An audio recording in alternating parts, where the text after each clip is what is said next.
دراصل معاشرے میں اہم فرد ہوتے ہیں۔ یہ پروگرام ایسے ہی لوگوں کو خراج تحسین پیش کرتا ہے۔ میزبان و پروڈیوسر سارہ احمد، پیشکش رفا انسٹیٹیوٹ آف میڈیا سائنسز۔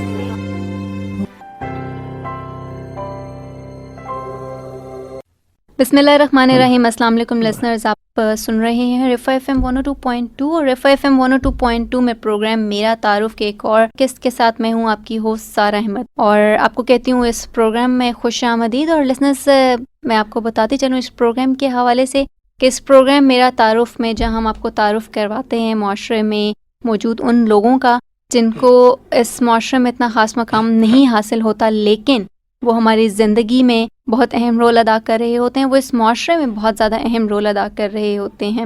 جی بالکل جناب، میں بات کر رہی ہوں ہمارے معاشرے میں موجود ان لوگوں کا جن کو ہم کہہ سکتے ہیں کہ جو نچلے طبقے سے تعلق رکھتے ہیں، لیکن اپنی وہ زندگیوں میں کتنے بے مثال ہیں، یہ یقیناً آپ اب تک ہمارے پروگرام سن کر آپ اندازہ لگا چکے ہوں گے۔ اور آج بھی ہمارے اس پروگرام میں ایک بہت ہی پیاری، بہت ہی معزز شخصیت ہمارے ساتھ موجود ہیں جن کا نام ہے حاجی فلک شیر صاحب۔ اور حاجی فلک شیر صاحب کے حوالے سے لسنرز میں آپ کو بتاتی چلوں یہ کہ ادارے میں کارپینٹر کی حیثیت سے کام کرتے ہیں۔ مزید ان کا کیا تعارف ہے میں چاہوں گی کہ ہم حاجی صاحب کی زبانی ہی سنیں۔ جی السلام علیکم۔ السلام علیکم۔ ہاں جی فلک شیر صاحب، آپ کو سب سے پہلے تو میں رفا ریڈیو ایف ایم 102.2 میں خوش آمدید کہتی ہوں۔ الحمدللہ۔ اچھا حاجی صاحب، ابھی ہم لوگوں کی آف ایئر کافی ساری ہماری باتیں چلیں اور بہت کچھ آپ نے بتایا۔ میں چاہوں گی کہ ہمارے لسنرز کو آپ خود سے بتائیں کہ آپ کا تعلق کہاں سے ہے؟ میرا تعلق سرگودا سلا والی سے، صحیح، ضلع سرگودا تحصیل سلا والی ہے۔ ایک گاؤں میں ہم رہتے ہیں، وہاں ہمارے گاؤں کا نام ہے چک نمبر 126 شمالی ڈاکخانہ سلا والی۔ میرا نجی شعبہ گھر تھے، خاندان کا کارپینٹر کا کام کرتے ہیں۔ اچھا اچھا۔ لیکن ہم غربت میں تھے، میری ماں نے پھر میرے کو شہر بھیجا، وہاں میں کام سیکھتا رہا۔ وہاں سے پھر ایک آدمی میرے کو میں جل چلا گیا، پھر میرے کو سوات لے گیا، سوات میں کام کرتا ہے۔ وہاں سے پھر میں جیلم میں آ گیا، جیلم پھر پلائی ووڈ فیکٹری میں رہا۔ یا 1965 میں ہم جیلم میں کام کرتے تھے، وہاں میں نے جیلم میں یہ سارا منظر دیکھا۔ پھر میں وہاں کرتا رہا، پھر 1971 میں بھی میں وہاں دیکھا۔ اس وقت جب میں جیلم میں کارپینٹر کر ہوتا تھا، پھر میں وہ ایک مشین ہوتی تھی آٹومیٹک بنانے کی، اسی اسٹیچر، میں پھر اسٹیچروں کا کام پہ لگا تھا 1971 میں۔ وہاں میرے سامنے آرمی والے ہوتے تھے، وہ میرے کو ہر بات بتاتے رہے تھے۔ یہ خطرہ ہوتا تھا نا، ہر بات بتاتے تھے بھئی یہ جہاز یہ آئے گا، آپ کی مشین بند کر دینا شام کے ٹائم۔ پھر میں اس لیے کام کر رہا تھا، تو وہاں سے 71 کی جنگ کے اندر میرے کو ایک جہاز پہ نظر آئے تھے۔ آرمی والوں نے کہا بھئی مستری صاحب یہ اسٹیچر ہے بھئی بند کر دو۔ یہ میں اس وقت چھٹی چکی تھی، میں کام کر رہا تھا، وہ جہاز آیا، اسی مشین کے پر اس نے فائر کیے، برسٹ مارے تھے۔ پھر وہاں سے میں بھاگ گیا، وہ مٹی ہو گئی۔ جو آدمی دوسرے بیٹھے تھے نا ہمارے ساتھ لکڑی میں روٹی کھا رہے تھے، وہ کچھ شہید ہو گئے تھے۔ میں وہاں بھاگ کے گیٹ کی طرف نکلا، میں تو میرے گھر والے اس وقت وہیں تھے، انہوں نے کہا بھائی یہ فلک شیر بھی شہید ہو گیا۔ 8 دن میں فیکٹری میں نہیں آئے، خوف زیادہ ہو کے، وہ مشین جو ہے وہ برسٹ اڑ گئی تھی۔ پھر میرے کو لے گئے، پھر میں یہ بم کا خول ہوتے نا پلائی کا، ہم یہ خول میں بناتا تھا۔ پھر میں یہاں چلتا رہا، کافی عرصہ ہو گیا۔ پھر میں نے 1974-75 میں چھوڑ دیا۔ پھر میں لاہور NC میں چلا گیا۔ پھر لاہور سے NC والے اس لیے امجد جعفری ہوتا تھا MD، اس نے پھر ہمیں فیصل مسجد پر لے آیا۔ پھر فیصل مسجد پر ہم نے یہ نیچے زمین میں کھڈے سے نکال کر آخر اوپر تک لے آیا، جاؤ یہ پوری میں لے اٹھ، ہم ساتھ اس کے کراتے رہتے اس کے سرویر کے ساتھ۔ پھر بیموں تک آگے، بیموں سے پھر میں ابو ظبی چلا گیا، وہ بھی NC میں، ابو ظبی میں 4 تو سواں کیمپ آرمی کا، وہاں رہے۔ وہاں سے پھر میں واپس آ گیا۔ پھر میں مسجد پر ملنے گیا تو میرے انہوں نے کہا بھائی تو حاجی صاحب یہ جو ہے نا آپ آج کے پھر ملاقات۔ میں کہا یار میں تو ملنے آیا ہوں۔ کہتے نہیں تو کام کر، تیرے کی ضرورت ہے۔ پہلے میں فیس ارلے پر تھا، پھر میں فیس 2 پر کام کر رہا، پھر میں لگ رہا وہاں میں کام کر رہا ہوں۔ وہ جو یونیورسٹی کی بڑی کھڑکی بنا رہا تھا، وہاں سے ایک آدمی آیا، واللہ عالم وہ آدمی کون تھا یا نہیں، لیکن وہ میرے کو کہتا ہے میرے گھر میں ایک اللہ واسطے ایک تالا لگا دے۔ میں کہ اللہ کے نام پر تو میں چلا جاتا ہوں، لیکن ہوں میں ملازم اس وقت۔ کہتا ہے میں نے اللہ کا نام پایا ہے۔ پھر میں جو اس کے گھر گیا، رانا مارکیٹ یعنی فیصل مسجد، اس وہ گھر تھا۔ جب اس کے گھر میں آتا، وہ میرے کو نہیں پتا تھا یہ کون، وہ تھا خقان عباسی۔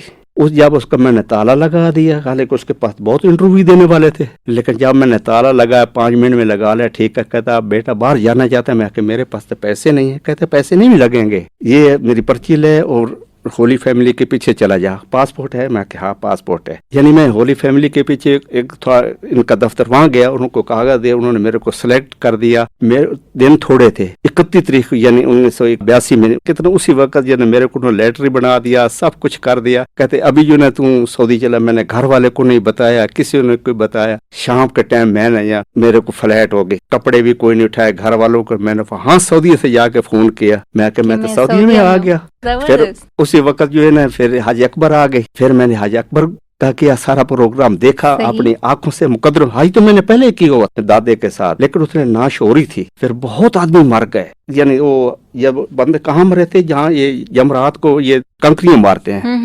پھر میں ایک دفعہ کنکری ماری ہوئے, دوسرے دفعہ آیا تھا. ایک آدمی تھا انڈیا کا, اجمیر شریف کا, اللہ تعالیٰ اس کو جنت سے مر گیا ہوگا یا زندہ ہوگا. میں جب آ رہا تھا وہ نیچے گر گیا. آدمی جو نیچے گر گیا وہاں جمرات پر جہاں کنکریاں مارتے وہ اٹھ نہیں سکتا, کیونکہ سب اوپر ہوتے ہیں اور اس طرح بیڑ ہوتی ہے نا, آدمی کا گزرنا مشکل ہوتا ہے. پھر میں ہمت والا تھا اور جوان تھا, میں نے اس کو اٹھایا, اوپر اٹھا کے لے گیا. پھر دیوار کے ساتھ کھڑے کے کہتے وہ میرے کو دعائیں دے رہا تھا, کہتا اللہ تیرا بھلا کرے, تیرے کو رب اور حج کرائے. جب اس سے میں نے پوچھا, میں اس کہتا ہے میں اجمیر شریف کا رہنے والا ہوں, میں فلانی جگہ پر. انہوں نے پتہ ہی دیا تھا, بعد میں خط لکھتا تھا. پھر اس نے منع کر دیا کہ ہمارے ملک میں حالات خراب ہے, خط نہ لکھا کرو. ہمیں سعودی میں KKMC میں تھا, سعودی کا KK شاہ خالد کنگ عسکری, یعنی میں اس میں تھا. لیکن میرے کو وہ نہیں نکالتے, میں کرتا تھا فیملی ویلوں میں, ان کو ویلے بولتے ہیں یعنی فیملی گھروں میں. پھر یہ میرا ایک بچہ ہے, اس نے ایک فلم دیکھی, اس کا ماں باپ باہر چلا گیا, وہ جہاز کرش ہو گیا ہے. پھر اس دن کہتا آج تو ہم دیکھ رہے ہیں ماں باپ, ہمارا باپ مر گیا تھا, ہمارے ساتھ ہمارے رشتے دار ماریں گے. پھر یہ میرے کو خط لکھتے رہے, تو گھر آپ آ جا. پھر وہاں میں ایک انڈیا ایک فلم دیکھی, اس میں یہ تھا اس کا باپ جو ہے نا کمائی کر رہا ہے, بچوں کو بھیج رہا ہے پیسے, بچے بڑے ہو گئے.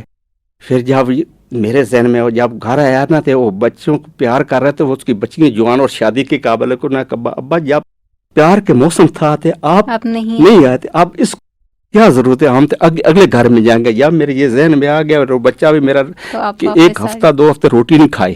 میرے ذہن میں آ کے میں آج میرے بچے چھوٹے ہیں پیار کے موسم میں, تو جب یہ بڑے ہو گئے تو کل یہی حال ہوگا. جب یہ میرے کو کہیں گے جب میرے بچے موسم تھا نا پیار کا, آپ نہیں آئے تو اب کیا ضرورت ہے. پھر میں نے چھوڑ دیا. اگر میں آج سعودی میں سے ہوتا نا تو میں 1500-1600 ریال لے کے پرمیشن لیتا, میرے کو کوئی نہیں نکالتا تھا. یہاں پہ حاجی صاحب آپ نے بات کی اپنے بچوں کی, تو آپ کے بچوں کے حوالے سے میں پوچھنا چاہوں گی کہ اب آپ کے اس وقت ماشاءاللہ کتنے بچے ہیں اور وہ کیا کیا کر رہے ہیں؟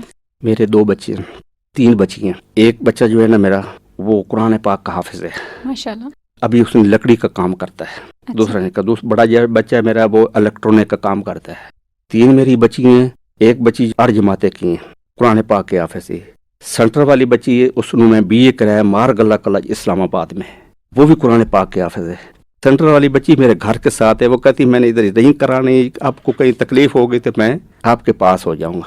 بہت اچھی بات. وہ بھی قرآن پاک کی حافظ ہے. اچھا حاجی صاحب, بہت ہی ماشاءاللہ آپ کی زبردست باتیں, میں پوری امید کرتی ہوں کہ ہمارے سامعین بھی ان باتوں کو بہت سراہ رہے ہوں گے, آپ کی شخصیت کو بہت زیادہ سراہ رہے ہوں گے. آپ نے بھی بات کی کہ آپ کا بیٹا جو ہے وہ بھی کارپینٹر ہے, وہ بھی یہ کام سیکھ رہا ہے یا وہ یہ بھی کام کرتا ہے, اور پہلے بھی آپ نے یہ بتایا کہ یہ جو کارپینٹر ہونا اور یہ والی جو مزدوری کرنا یہ ہمارے خاندان میں چلا آ رہا ہے. تو یہ پیشہ کس طرح سے آپ کے خاندان میں ہوا؟ آپ کے بڑوں میں یہ چیز تھی تو آگے سے وہ کہتے ہیں نا نسل در نسل ایک یہ پیشہ چل رہا ہے؟ نہیں, یہ نسل بر نسل آ رہا ہے. پردادا میں نے دیکھا وہ بھی قرآن پاک حافظ ہے. جو میری بیوی نے یہ اس میرے پردادے نے میری بیوی کو حفظ کرایا ہے, کیونکہ میرے دادے کی نہ بہن تھی نہ بیٹی تھی. پھر میرا یہ سسر ہے نا, یہ میرا ماسڑ بھی ہے اور میرے باپ کا چاچے کا لڑکا بھی ہے. ان کا ماں باپ مر گیا نا میرے سسر کا, تھے پھر وہ میرے دادے نے اس کو سنبھالا. جب اس نے وہ اپنی پوتی لے کے نا, یعنی میری خالہ بھی ہے, پھر اس نے ساتھ شادی کی, ویسے یہ بچی پیدا ہو گئی. میرے پردادے نے اتنی خوشی منائی, شاید زندگی میں اس کو بہت اللہ نے دیا, بہت خوشی منائی. پھر اس نے اس کو قرآن پاک پڑھایا, کہتا میں تیرے کو اللہ آج بھی کرائے گا, تیرے بچے بھی حافظ ہو گئے. لیکن میرے نسل بائی نسل میرے حافظ ہے, بیوی حافظ, ماں حافظ, پردادا حافظ, 2 بچیاں حافظ, ایک بچہ حافظ. لیکن میرے کو نہیں آیا. میرے کو تو یہ خانہ کعبے میں شرف ہے, کسی کو نصیب ہوتا. یہ ایک بہت ہی آپ نے یہاں پہ دلچسپ بات کی تھی, لسنرس میں آپ کو بتاتی چلوں کہ ابھی جب آف ایئر میں ان سے بات کر رہی تھی حاجی فلک صاحب سے، ایک مجھے بات بتائی کہ جس طرح سے پیشے کے حوالے سے یہ ہے کہ کارپینٹر ہونا جو ہے یہ ان کی فیملی کا ایک طرح سے یہ پروفیشن ہے، نسل در نسل یہ چلا آ رہا ہے، اور اس کے ساتھ ساتھ یہ جو حافظ قرآن ہونا ہے بہت بڑی، میں کہتی ہوں یہ ایک سعادت بھی ہے ماشاءاللہ سے، اور ان کا کہنا ان کی ماں بھی حافظ قرآن تھیں، ان کی جو بیوی ہیں وہ بھی حافظ قرآن ہیں، اور ماشاءاللہ سے آگے سے ان کے بچے بھی حافظ قرآن ہیں، لیکن ان کو افسوس یہ تھا کہ ان کو قرآن پاک نہیں پڑھا جاتا تھا، ان کو نہیں پتا تھا، اور اس کے پیچھے انہوں نے یہ کہانی مجھے سنائی کہ کس طرح سے انہوں نے قرآن پاک پڑھنا سیکھ لیا۔ یہ اب میں چاہوں گی کہ حاجی صاحب کی ہم زبانی سنیں کہ کس طرح سے انہوں نے یہ سفر طے کیا کہ انہیں قرآن پاک پڑھنا آ گیا۔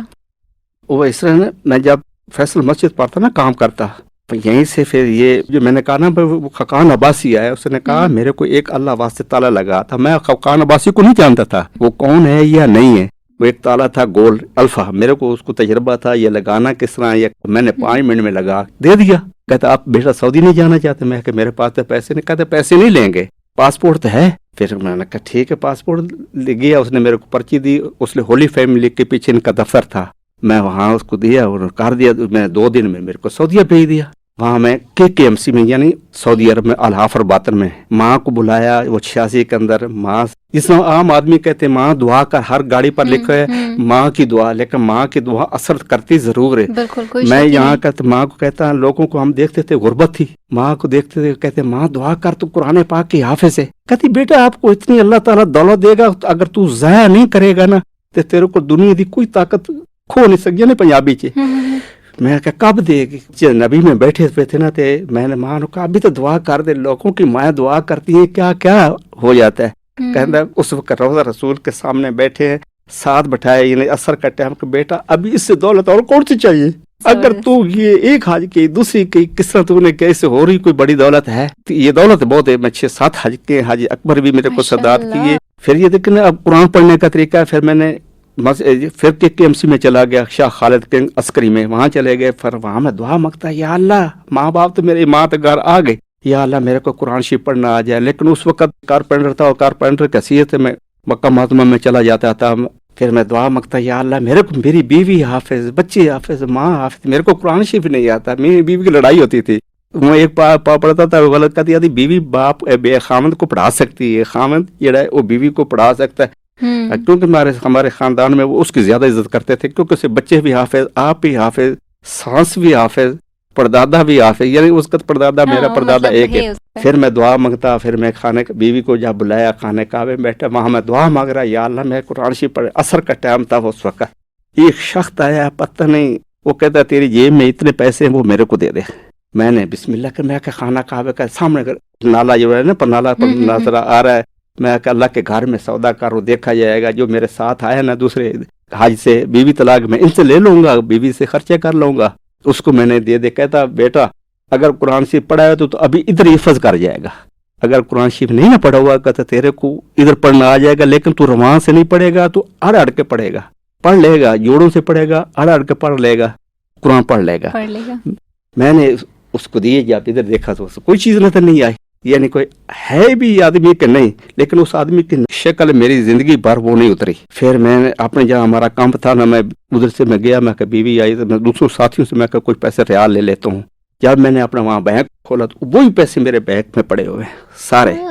میرا باپ ہے، پھر خانے میں شکرانہ سجدہ ادا کیا، میں کہتے قرآن شریف بھی پڑھنا آ گیا، لوگ ترستے ہیں، میں ایک الفاظ قرآن شریف خانے کعبے پڑھ لو، اور میں 8 دن کے اندر پورا قرآن شریف خانے کعبے میں پڑھ لیا۔ لیکن اس کو پھر میں نے بہت کو پڑھایا، میں ابھی ادھر بھی پڑھتا ہوں، میں ادارے میں ہم روزانہ صبح 6:15 بجے میں گھر سے چلتا ہوں، میں یہاں 6:45 بجے آتا ہوں، ادھر حاجی مرتضیٰ ہے، ہر روز صبح ہم 7:15 پر قرآن شریف کرنے ہیں، 8 بجے ختم کر کے دعا کر کے پھر اسی بعد میں درس کرنے ہیں۔ بہت ہی خوبصورت، اور لسنرز یہی کہتے ہیں نا کہ خدا تعالیٰ کی ذات پہ بھروسہ، کہ اللہ تعالیٰ جس وقت چاہے اپنے بندے کو ہدایت دے سکتا ہے۔ اور جیسا کہ آپ نے ابھی سنا حاجی فلک شیر صاحب کی آپ نے باتیں سنی، اور میری طرح آپ کے بھی منہ سے یقیناً سبحان اللہ نکلا ہوگا۔ بالکل جناب، اللہ تعالیٰ کی ذات کہ وہی رب جو ہے وہ صرف کون کہہ سکتا ہے اور فیکون ہو سکتا ہے۔ تو لسنرز یہیں سے ہم کہتے ہیں کہ زندگی میں خدا تعالیٰ کی ذات پہ بھروسہ، آپ دعائیں کرتے رہو. اللہ تعالیٰ کہتے ہیں نا کہ مجھ سے مانگتے رہو، کبھی نہ کبھی میں تمہیں ضرور عطا کروں گا. یہ میں جانتا ہوں کہ کون سا وقت تمہارے حق میں بہتر ہے.